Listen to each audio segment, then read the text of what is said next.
Again, the British Army 37 pattern small pack, part of the 37 pattern weapon equipment. This was carried by the soldier in battle on his back. This contained items that he would immediately need to use if kind of staying overnight in a dugout or something like that. It would carry things like personal and hygiene items such as mess tins, mug, cutlery, towels, spare, underwear, socks, a wash kit, shaving kit, housewife kit, and it would also house a rain cape cum ground sheet. And the rain cape cum ground sheet is carried this fashion because it affords the contents some element of waterproof and being rubberized, so when the rain hits it, it doesn't soak the items inside of it, which means that the mug, the tin mug, is often relegated to one of the support straps. Now, when it's worn just like you'd wear a school bag or a camping bag. However, there is a provision on it. The straps, called L straps, because they're L-shaped, they have these buckles, clips on the end of them. One there, and another one there. Now what these clips do, when needed, is if the soldier isn't wearing the cross straps, these backpack straps act as cross straps. In that, what happens is these little buckles on the back, these L-shaped buckles, when the backpack when the cross straps aren't worn, these L-shaped buckles clip into the brass keepers of the bren pouches and they hold them up. So this acts as its own kind of backpack straps. So these L-shaped bits here, when the cross straps aren't worn, connect with the brass work on the bren pouches, and that, when it's worn on the back, holds that up and gives it support. Quite often the soldiers didn't use them because they just wore the normal cross straps, so this was just worn on the shoulders like a normal knapsack, for want of a better word.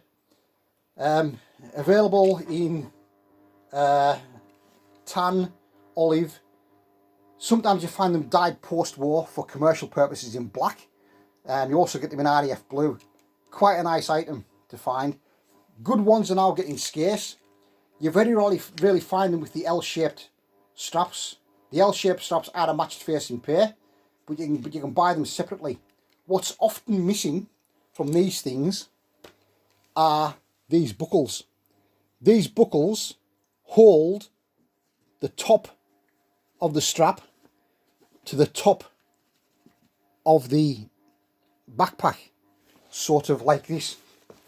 Without those in place, that's what the back of the backpack looks like. You see that? Yeah? So those buckles and the strap attach to this point here.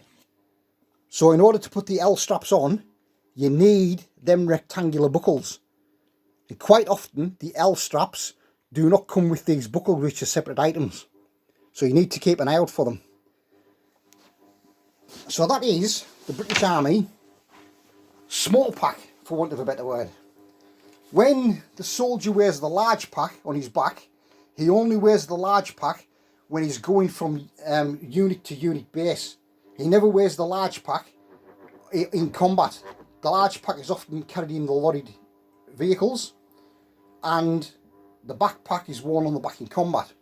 When the soldier is required to wear the large pack when transferring from unit to unit, he wears the large pack on his back, and the small pack is relegated to the side of the body,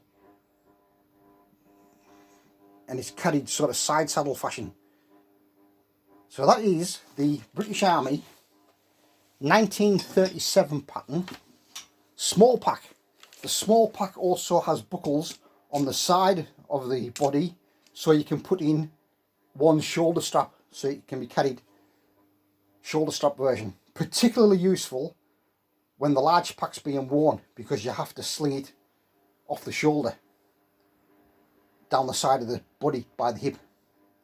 So that is the British Army 1937 pattern small pack with its accoutrements tin mug, and where the L straps buckles are worn on the buckles of the Bren pouches as and when required, but quite often they didn't even bother. So that's the British Army small pack. Bye for now.